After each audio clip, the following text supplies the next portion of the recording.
Pardon the interruption. I'm Amy Poppinga. Sam, it's our last webisode. Do you think students are going to notice that Chris Garretts isn't here? Not if I have anything to say about it.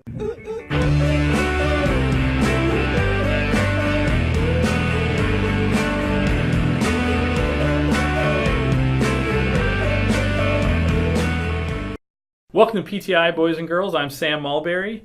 Amy, we are in our last webisode, so we want to spend a little bit of time today looking at kind of the end game of this course. What are we going to do leading up to that last exam, but even after that last exam? So I think we want to start by talking a little bit about the final assignment. What is this exit interview we're having students do? So the exit interview is something that you will, as you have with everything, complete online. The structure of it, is a little bit sort of a combo of the exams and the museums in the sense that you're going to be answering a couple of questions.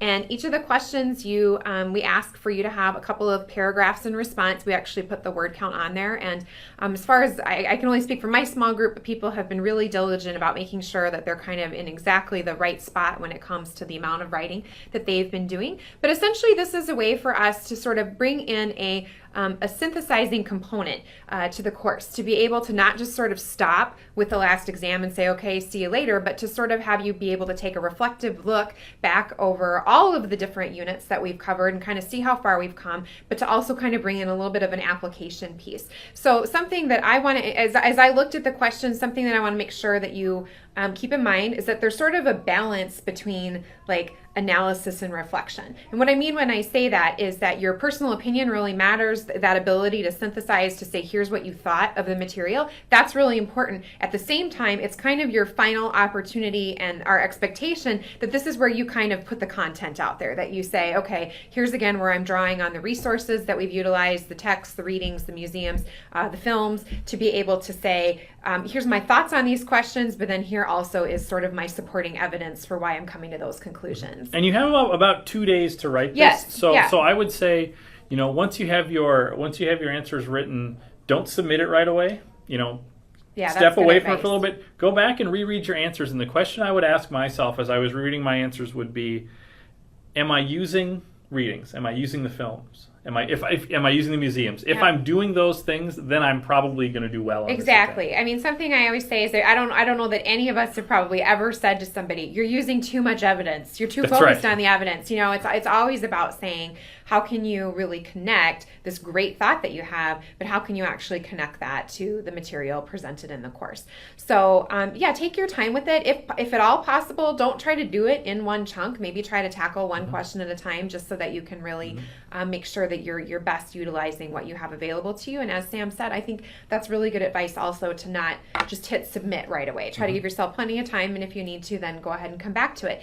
It is worth points, and it's sort of one of those things where everybody can do, as I think everyone is well within their capability to do really, really well. The key here probably is just taking the time.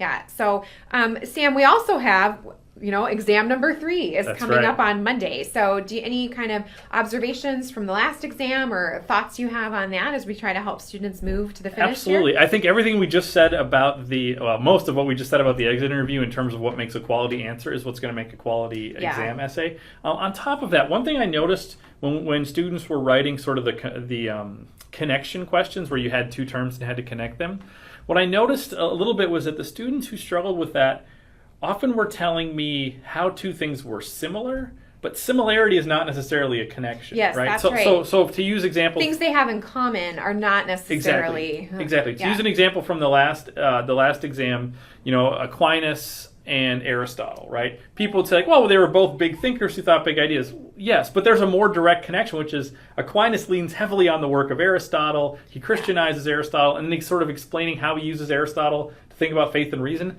That's a connection, not just a similarity. Great observation. I think that also was something that I saw that can be a bit of a struggle. A piece of advice is to say, if you were to look at this, if you want to think of it like a definition, if you were to look at this definition that you've given, can only one person obviously fit this definition, or could multiple people fit this definition? So sometimes using generic terms like so-and-so was an important thinker, or so-and-so was, an artist. Again, those things are, something I think I say quite a bit, and I would assume it would be the same. Everything you wrote is true. None of it is wrong, but it's not actually doing the work of making the connection. So I think that's really good advice. And again, just as we continue to say, with those essays, make sure that one thing that's good about injecting a lot of your kind of personal thoughts is that it does show that you are doing the reading and interacting with the content. But again, it's just that need to say, look at that essay and to make sure that essay would fit within the course. So what I mean by that is that your thoughts can be really interesting and sound really great, but at the same time, if you could probably take those thoughts, move them outside of CWC and say, oh, well, nobody would actually know that this connects to CWC. It could be written about anything. Then that's not quite doing the job. It needs to very clearly demonstrate that you're relying on the tools that we've given you. Yeah. Anything else regarding the exam? I think we've given you too much advice on the exams already. Go back and listen to other pre-exam webisodes, and it's that same advice. Although the other thing to remember is that there still is that cumulative element. So you may be connecting using ideas from Unit 2, even Unit 1 as you're going through it. So look at what those sort of carryover terms are. Absolutely.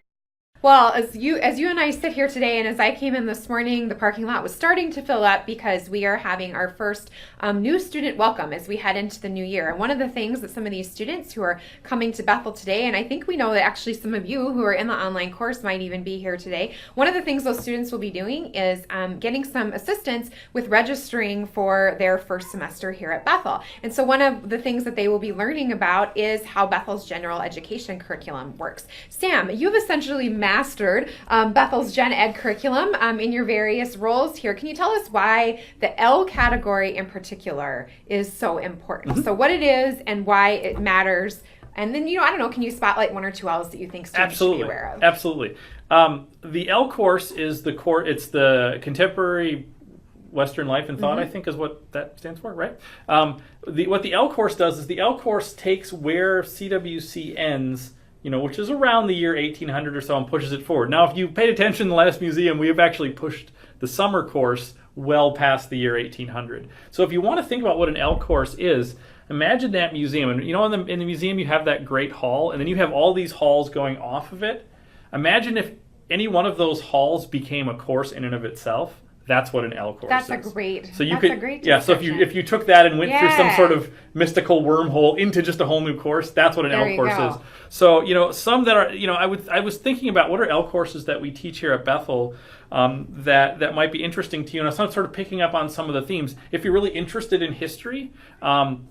One L course you might be interested in is History 200L, which is American Civ. I know, Amy, you've taught this before. Yeah. And I think that that is a great class for people. It's required for some people depending upon their major, but the reason that that's great is because it is a class that has a variety of majors in it. We have really excellent professors who teach it, who have American history as their sort of primary area of focus, and it's well beyond what you might have learned in American Civ at the high school level.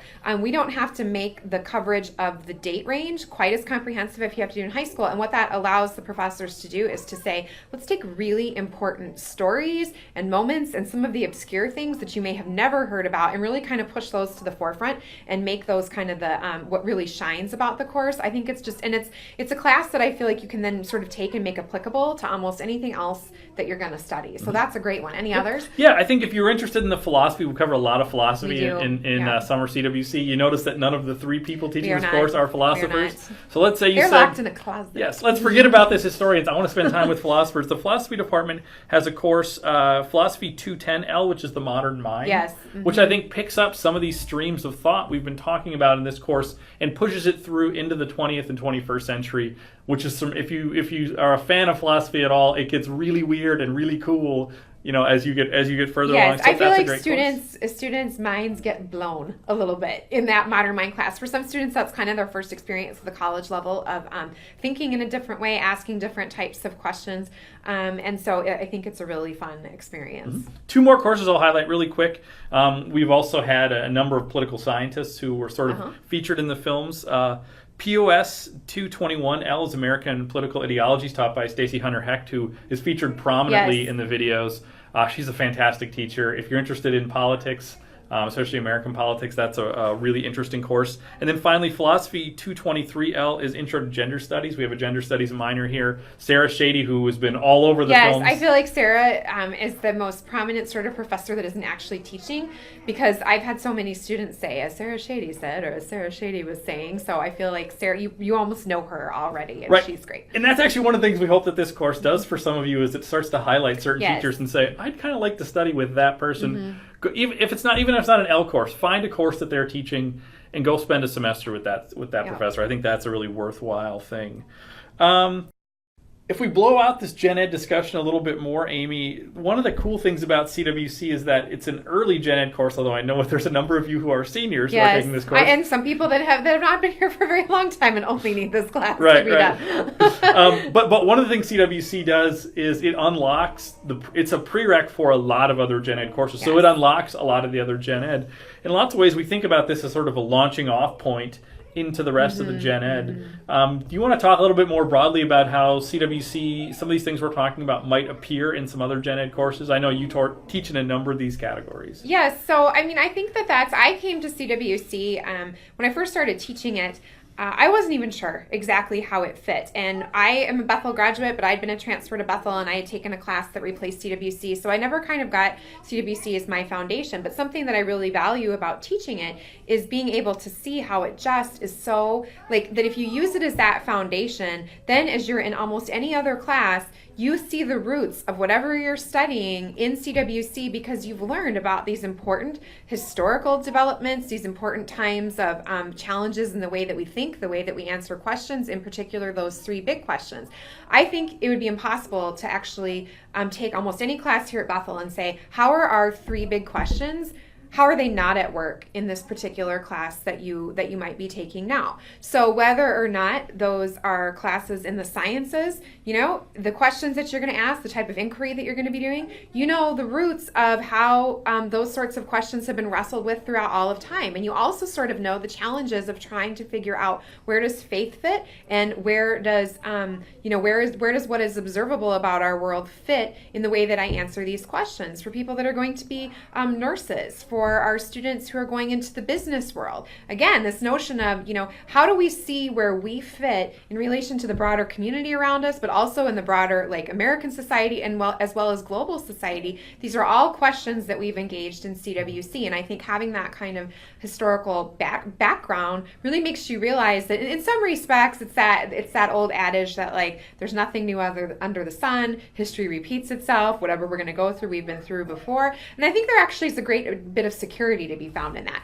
So something I love in teaching is to be able to sort of reference and say, who are my CWC folks in the room? And then I'll say, do you remember learning such and such? I get depressed when they're like, they have blank looks on their faces. But many actually do. And I think there's kind of these aha moments where they realize, oh, like, your education isn't happening in a vacuum. These courses aren't all just kind of floating off on their own, but rather there's thought that's gone into the sequence of the way that you take them. But CWC should be this kind of thing that you're always, no matter where you are, able to kind of bring it back to this sort of anchor, this sort of home base, if you will. Right, and I would highlight two Gen Ed categories. We already talked about the L, but two other Gen Ed categories where that line is particularly bright. One of them is the U course, which is our World Cultures course, right? And one of the things that the folks who teach the U courses often say is that for most students who attend Bethel are coming in some ways from a Western tradition, or at least the fact that they're at Bethel means that they're within a Western tradition educationally being here. The idea is that if you want to understand other cultures, you better go in with the sense of your own culture. So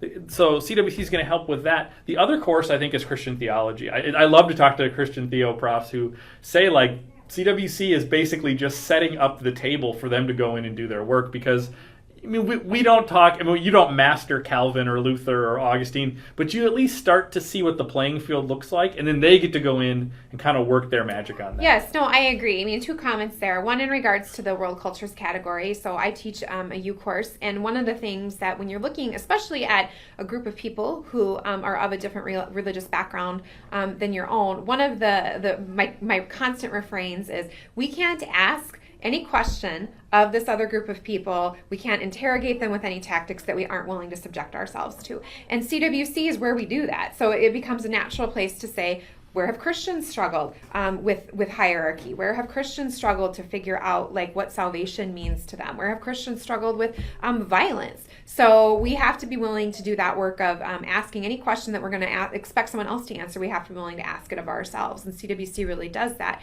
In terms of in the other category, I think that something that is really important.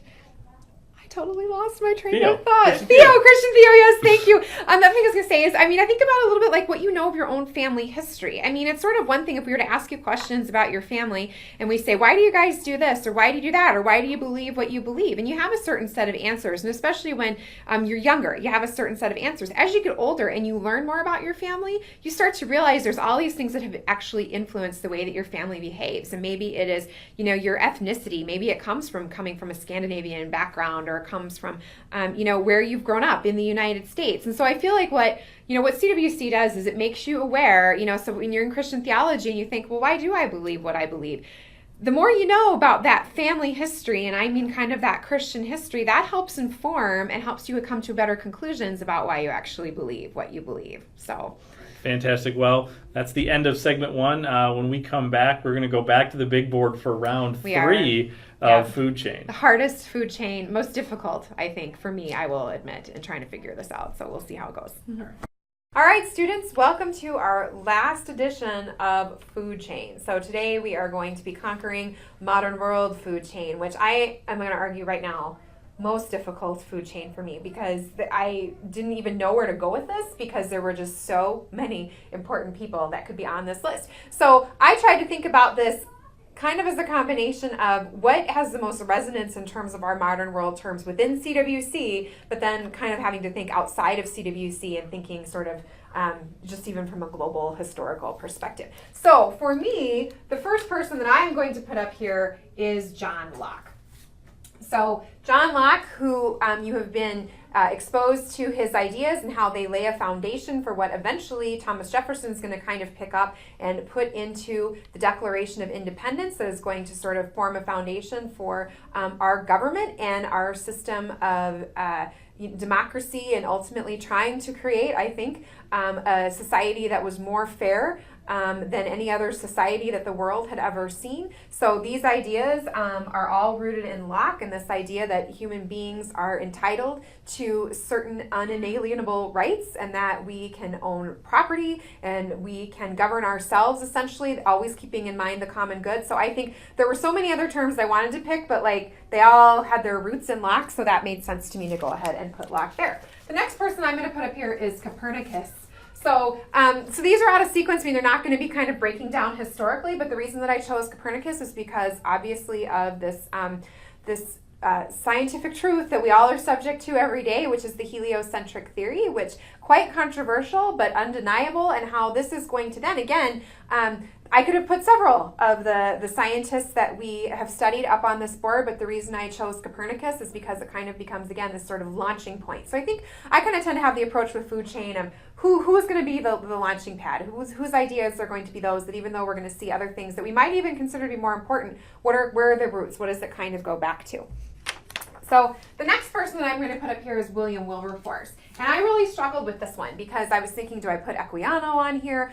Do I put Frederick Douglass on here? The reason that I've chosen to go with Wilberforce is because of the impact of this idea of sort of working within the tools that you have within your society, which within Great Britain was working within this kind of structured government to sort of stand up and to say, how do I work with the tools that I have to be able to bring about greater equal rights? And certainly the heart change that Wilberforce experiences, this desire to see all people be treated equally, and so how this then becomes, again, this launching pad for the abolitionist movement, first in England, then within the United States, but things come back to Wilberforce as it relates to the end of slavery. Then I'm going to go ahead and put Mary Wollstonecraft up here. So maybe this is a little bit biased because I don't know if on the street the average person, when looking at this list, would be able to know who Mary Wollstonecraft is.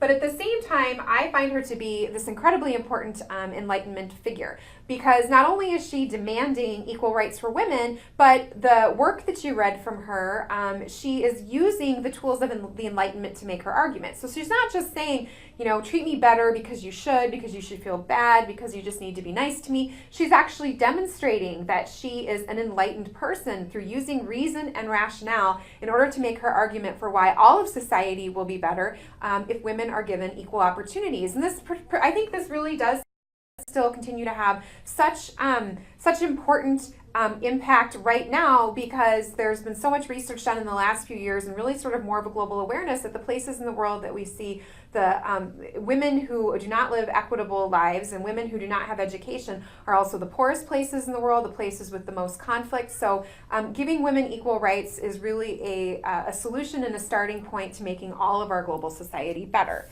So that was your little, that was a public service announcement there in the middle of that. So then finally here I have Adam Smith. Now I'm a little bit torn over this one, but I think Adam Smith's ideas about the idea of the laissez-faire and the roots of capitalism, there's no way to deny the global impact that Adam Smith's ideas have had, and obviously how they're at work within our own society. We're in the midst of kind of a challenging to that right now, and looking at the dangers and the evils of capitalism, which certainly are very real. But at the same time, this is a system that has propelled certain societies, our own in particular, onto the forefront of global power in such a short period of time when we think about it historically. So take it away, Sam. All right. Well, I'm a big fan of your list, and I will say that a lot of the things that you put up here are not necessarily people that I had, but it was some of the same concepts, and some of the questions you were wrestling with were some of the same ones that I wrestled with, and I found myself actually ending up taking often the other person you were thinking about. So to start my list off,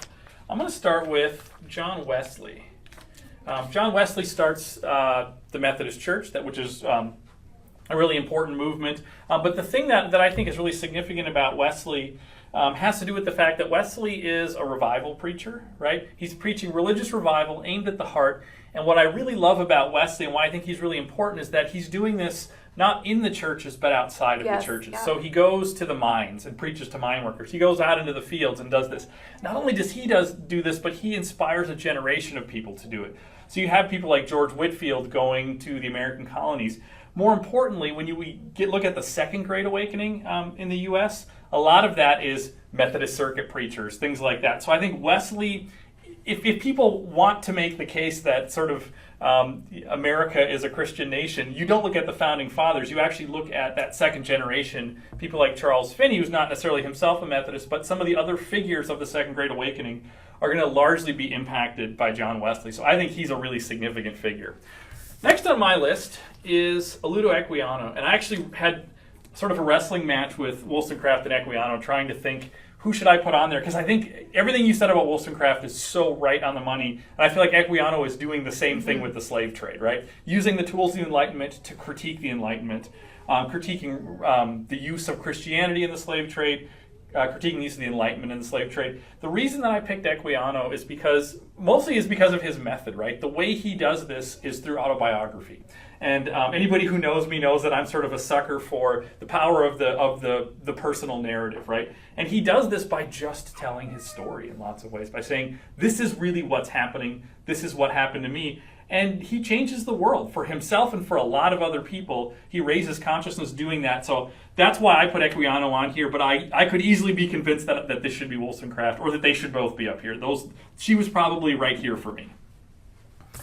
Next up, I went with Charles Darwin, and you're going to notice a theme for these last three people. I was really interested in people, when we looked at the modern world, people who came up with ideas that radically rethought the way people conceived of reality, conceived of the world, right? And I think with Darwin's theory of evolution through natural selection, he's sort of turning what largely people thought in the world on its head, right? And he's somebody who, because of that, had faced a lot of backlash in lots of different places. But I think he's really significant, and the fact that his ideas play out not only in biological sciences, but social Darwinism is something which is a big factor in the 19th century, a big worldview. Not necessarily a worldview, I think, is a good thing, but he's really important for fundamentally reshaping, redirecting the conversation. So I think Darwin is really significant.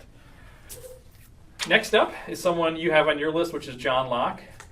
I think Locke does something with politics, which is, again, reshaping the way that we think of this, the way we conceive of it, to really establish that shift to say that where political power comes from is the consent of the governed, and that allows a rationale for political revolution. Right? So it's both this natural rights talk, but also a rationale for political revolution, a rationale for political power that has to do with reason and the consent of the governed. I think Locke is an essential figure. And then my number one person is Isaac Newton. And this is sort of a counterpoint to Copernicus, right? So a lot of the things you said about Copernicus, Newton sort of is at the end of that chain that Copernicus is the beginning of. Now, the reason that I would pick someone like Newton over Copernicus or Galileo is that they're all brilliant scientists, right? But what Newton does is he takes what's happening in the sciences, and his ideas blow up into what becomes the Enlightenment. I always tell students, if you want to understand what the Enlightenment is, you need to understand what Newton did in astronomy and in physics, right? Because what Newton does is he uncovers this law of nature, right? And he explains the mathematics behind the world. And then it sets off a generation or two or three of people to say, if Newton can do that in physics, maybe we can find those natural laws in other areas of life as well, be that politics, be that religion, be that art, be that society, any of economics, any of those kind of things. So to me, Newton is just an essential figure. Amy? Yeah, no, I think that you have a great list here. I also was thinking about, it's funny because as we both kind of said, Wesley for me, if we were doing 7, I would have had Wesley on here, and I also would have probably had Charles Darwin on here for the exact same reasons that you spoke of. Something that I think about with Food Chain is I feel like, if we were to rename it, we would rename it like Rock Your World or like World Rockers, because it's like who does come up with these ideas that are going to challenge you to say, they're ideas you can't ignore. I think that's kind of the big thing that I look at with both of these lists is that, especially for the people that you have presented here, each one of these people is going to introduce something that you simply can't ignore. Whether that has to do with this sort of personal spiritual experience that we are all living in a post-Wesley world. When I look at students at Bethel and the way that students are engaging their relationships with God here, so I think these are great lists. And so I don't really have a good, I'm just going to kind of give it up because I feel like I don't have a good argument against anyone that you've put on this list. Well, we don't have Chris here to establish a winner, right? But one thing you did notice, since Chris isn't here, Amy, how many of these people are French? None of them. None of them. No so French we didn't people. have to worry about that. Chris would have a definite. Yeah, you would see like Rousseau and Voltaire and. I think you mean Rousseau. Yes. And Voltaire. There you go. We would see them in there, right? But since we don't have Chris to judge this, we want you to email us. Let us know who wins, right? This is our rubber match here. We need to know who wins Food Chain for the season. Yes. So. Yeah, and don't just pick a person. Tell us where you think the strongest argument was made, or what kind of pushes one of us over the other. So yes. All right. We are still friends. We've made it through this, and we can still be friends. All right. Chris is not going to like the peaceful resolution he here. Is not. He's not here. Yeah. So we'll be back to close. Well, we're back, and it's time for happy time. Happy birthday to actor Wesley Snipes. He's 52 today. While he's known for many roles, I had forgotten that he played the role of Blade, Marvel comic book character, not just in one movie, but an entire trilogy of movies. Now, I feel like this was kind of before, I don't want to say before it was a good deal to have before a comic it was book a good movie. deal, exactly, when I think it actually at this point sort of meant like your career had started to slide a little bit. Now it's like this is people's entry point. This is what puts them on the map. But, speaking of Marvel, this past weekend, I was with my older brother, who is a huge comic book in general fan, and he made me sit down and watch the preview for the new film coming up, Guardians of the Galaxy, this Chris Pratt vehicle that's sort of supposed to be like a misfit band of superheroes. I'm smelling a little derision in what you're saying. No, I just... That's okay. I've seen many Marvel movies, but it was more that like he was just dead set on me watching this, and it's like I'm trying to make dinner, and we have between us 5 kids, and they're all running around. He's like, no, here, and he's trying to, and he made me watch it 3 times just to prove that like I had actually seen it from start to finish. And he kind of wanted me to have like a declarative love for it when I felt like I hadn't quite had time to invest. But he is just moving from San Diego to Memphis, and he's a huge Comic-Con fan, has gone to Comic-Con he's also a lawyer for the Navy, so lest you think he just sits on the street street and reads comic books all day. But it posed a question to me, because we've had lots of conversations about movies before, which is one of my favorite things to do with you. Any favorite Marvel characters that you feel have sort of been perfectly cast on screen? Wow. See, and the problem with this question is I really don't care too much about the comic book movies. Yeah. Now, I will say, I mean, I don't know anything about Iron Man, but like it seems like they did a good job with that. That was one of my. I actually liked the Avengers movie. I actually liked, and again, I don't like any of the standalone Marvel movies very much. Other than Iron Man was okay, but I thought Avengers was really well done, and I thought generally that was pretty well cast. Yeah, I think that Marvel has kind of, I think this kind of new niche that they're creating, not with everybody, but in terms of the casting, but they have kind of taken the idea of saying we want to stay true to the character, which means that we're not just going to go with whoever in Hollywood, we think is going to get the most bang for our buck, but like, how do we cast the actual character? And I think the Robert Downey Jr. casting in Iron Man really kind of showed us a new superhero that really was reflective of who the comic book character is. My personal favorite is Thor, but he's like exactly the Thor. Right. Yeah, but anyway, so interesting. I didn't mind Ruffalo as Bruce Banner either. I like Mark Ruffalo, so that's fine, although he there had been a previous version of the Incredible Hulk with Eric Bana, who I really liked. And that was kind of like I think that was kind of like I need to try to save my career type of move, and then he went underground, but he's coming back, so we'll see where we are. Any other birthdays? Yes, happy birthday also to my little sister, whose name is Cicely. We call her Sissy, but when I say little, I mean 32. But and will she be watching this to hear that happy birthday? Maybe, yeah. All right. I'm sure she will. We are popular in Phoenix, where she lives. So. Happy anniversary to JFK International Airport in New York City. On this date in 1948, New York International Airport, later renamed after President Kennedy, opened its doors to travelers. It's the busiest international air passenger gateway in the United States, handling more international traffic than any other airport in North America. Amy, have you spent any time in JFK? I have. This is all impressive, all of these things I hear, but JFK is a whole. So I have never been to an airport. I was just there in January, actually, with Sarah Shady, who was featured prominently in the films. And we both were just like, we could not believe that this was a functioning airport. Literally, when we were leaving New York City at the end of our time together, we were sitting in the terminal waiting to board our plane, and we kind of heard this funny sound, and we were like, what is that? And we looked above our heads, and there were literally pigeons circling, and then I dropped a French fry, and a pigeon came down and took my French fry. We were indoors. So JFK International Airport, happy anniversary, and tear it down. Tear it down. We actually, when we were last little part here, getting off our plane and walking through the sort of tunnels into the terminal, other people were coming towards us, literally with their suitcases with these like horrified looks on their faces, and they literally stopped us. Now, again, we're in the tunnel. Like, the only people in there should be the people getting off our flight, and these people were lost, and they said, do you know which way to the plane? Just thought, where are we? But you know what? Follow those pigeons. They know the way. Yes. So anyway, and then we finally have Happy Trails. Kind of a depressing little segment, I think, but Happy Trails to Ignatius Loyola. Ignatius Loyola died on July 31st in 1556. Sam, you grew up in a Catholic home. What is your opinion of our first Jesuit Pope, Pope Francis? I think Chris always asks me this question. I feel like I should have a better answer. Things are going well. I don't know. Love me some Pope Francis. All right.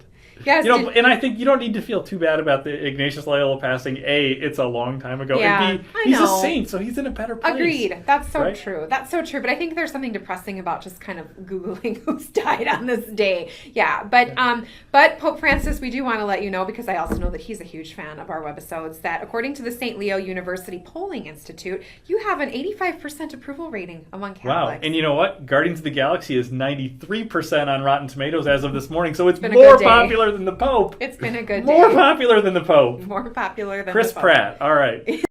Amy, do we have any Backman photos? We do have a Backman photo. We actually have two Backman photos. So the first Backman photo that we are going to see comes to us from Levi Conlow. So Levi lives locally here in the cities, but this photo, which I will have you take a look at here right now.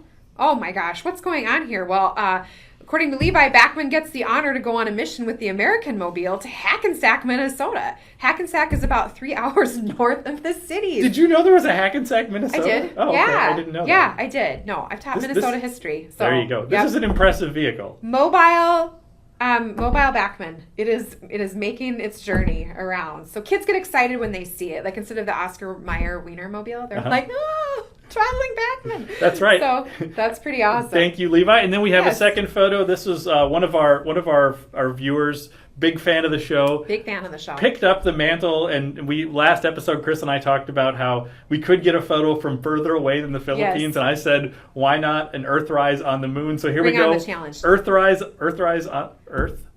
on the moon. There it is. This is brought to us by who? Buzz Aldrin. This is brought to you by me. I had some time off between webisodes. Wow. Called up Richard Branson. We made it happen. Yes, that's awesome. And did Amazon deliver that text? Because they get it anywhere. It was That's on right. Prime. I'm a Prime member now. There So you go. 3 days. That is pretty darn awesome. all right, Amy, time for the big finish. This is our last webisode. This is the is. close of your first season of It doing is. these webisodes. Yep. Any thoughts, any goodbyes, anything you want to say? I actually really enjoyed this very much. I have been teaching CWC, as I said at the very beginning, for 6 years now, 7 years, and I don't think I have ever really I have never learned the material in the way that I feel like I have during the summer session here. So I really enjoyed it. I think the films are amazing. So, I mean, I remember being filmed for the films, but I never really have gotten to look at the full product, and I think those were great. And students' responses, I had a great group of a small group of students who were just so on top of it and really thoughtful. So I have sort of nothing but positive things to say. So, yeah, I mean, we're all ready to be finished, but at the same time, it's been great. Yeah, so go do well on your exam, Yes. do well on your exit interview, enjoy what's left of the summer, and for some of you, we'll see you in the fall. Sounds good. See you later.